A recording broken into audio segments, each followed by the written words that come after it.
السلام عليكم ورحمة الله وبركاته أخواتي، كي دايرين؟ لاباس عليكم؟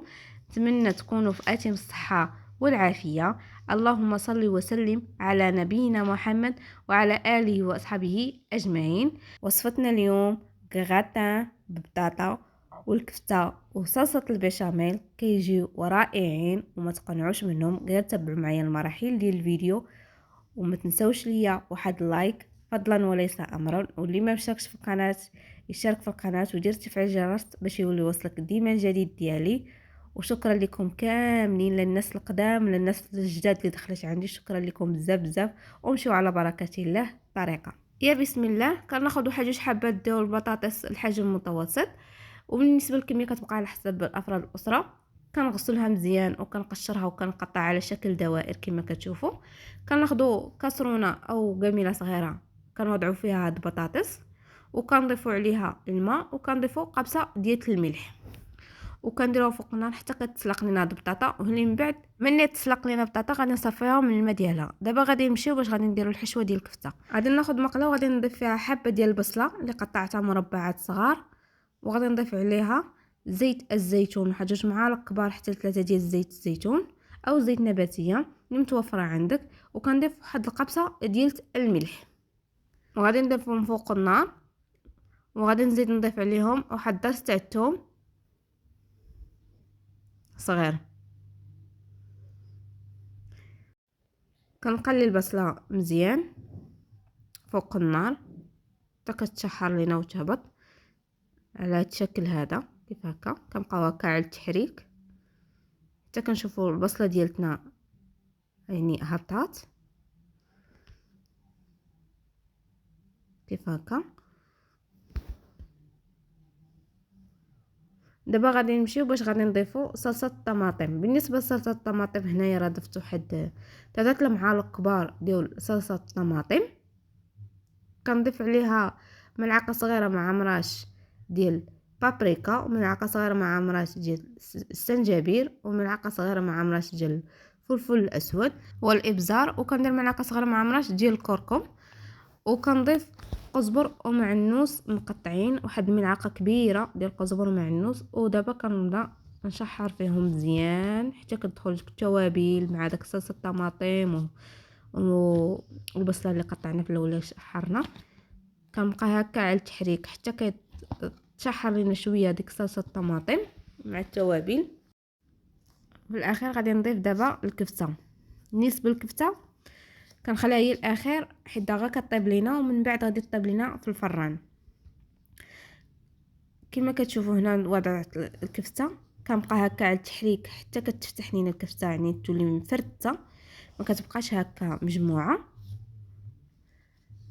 كنبقى مستمره بحال هذا الشكل هذا حتى كتفتح، يعني تحل لينا الكفته تولي مفرته على هذا الشكل هذا. هنا من بعد مني وجدت لينا الكفته كما كتشوفوا. دابا غادي نمشيو باش غادي نحضروا صلصه ديال البشاميل.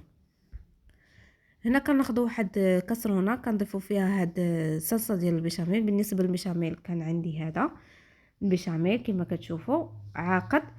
كنضيف واحد 3 المعالق كبار بحال هكا حتى الربعه، يعني كنضيف انا عيني ميزاني. وغادي نضيف عليهم الحليب. بالنسبه للحليب كنضيف هنايا واحد نص كاس ديال الحليب، وغادي نضيف عليهم قبصه ديال الابزار، وكندير قبصه ديال الملح، وكنحطهم فوق النار حتى هذيك الصلصه ديال البشاميل كتبقاش عاقده. كنبقاو هكا على التحريك حتى كتفتح لينا، يعني كتولي سائله كما كتشوفوا كيف هكا. كنبقاو هكا على التحريك. هنا من الافضل الا كان عندكم هذاك الطراب اليدوي هو اللي غادي يخلي يقليها كيف بحال هكا كما كتشوفوا. انا راه من بعد حيدت هذيك العاشق الكبيره ديال العود ودرت الفوي.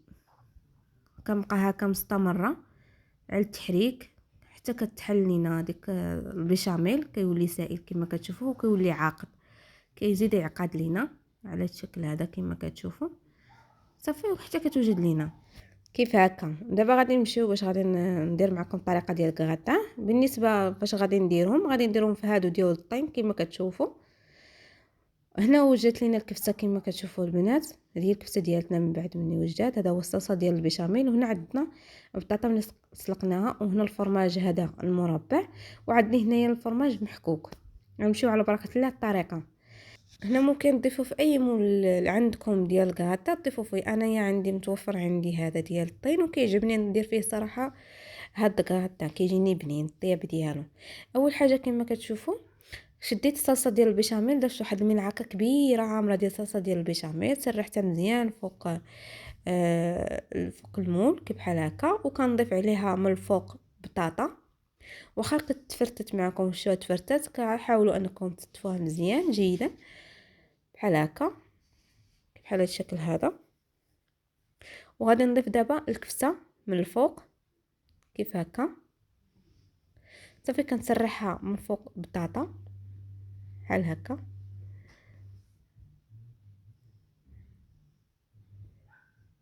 كنحاول نسرحها مزيان فوق بطاطا.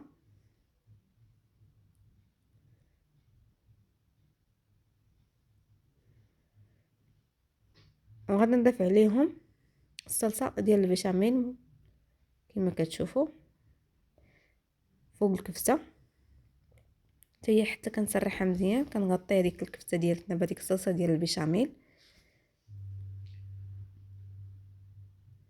بحال هكا.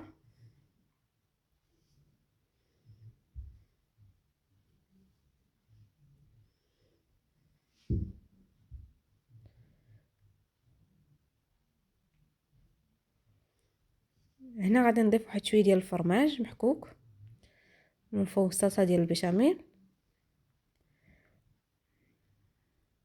وغادي نستف من فوق هذا الفرماج. غادي عاوتاني نستف بطاطا من الفوق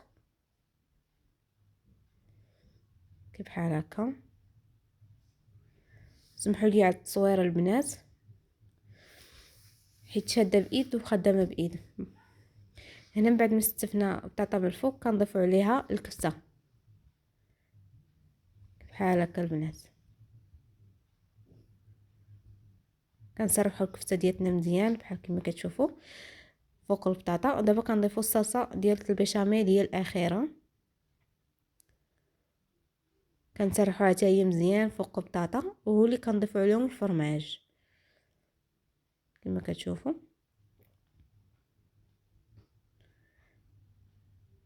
هنا من بعد ملي سرحنا الصلصه ديال البيشاميل فوق الكفته بحال هكا كما كتشوفوا. دابا غادي ناخذ الفرماج هاد المربع هذا كما كتشوفوا، غادي نحاولوا نقطعوه مزيان، وغادي نستفوا فوق فوق البيشاميل، وكنضيف عليهم حتى الفرماج محكوك في الاخر.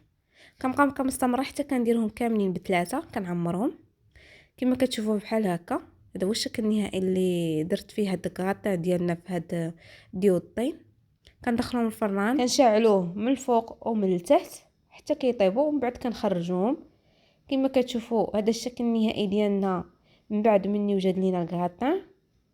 صراحه كيجيو رائعين وكيجيو بنان وما تقنعوش منهم. الطريقه راه جد سهله وبسيطه، غير تبعوا المراحل ديال الفيديو. ممكن تحضريهم في العشاء او الغداء، راه جد ساهلين وبساط. كنتمنى وصفتنا اليوم تنال الاعجاب ديالكم، وإلا عجبتكم ما تبخلوش عليا بواحد اللايك والبارطاج، واللي ما مشاركش في القناه يدخل يشترك في القناه ويدير تفعيل الجرس باش يولي يوصلك ديما الجديد ديالي.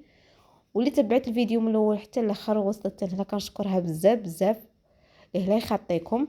كما كتشوفوا هنا من بعد درت معكم كيفاش كيجي من الداخل مع داك الفرماج وبطاطا. صراحه كيجي يعني كيجي كريماج كيولي صراحه كيجي رائع وكيجي بنين. الطريقه راه جد سهله وبسيطه. كنشكركم بزاف ونتلاقاو في فيديو جديد ان شاء الله. مع السلامه.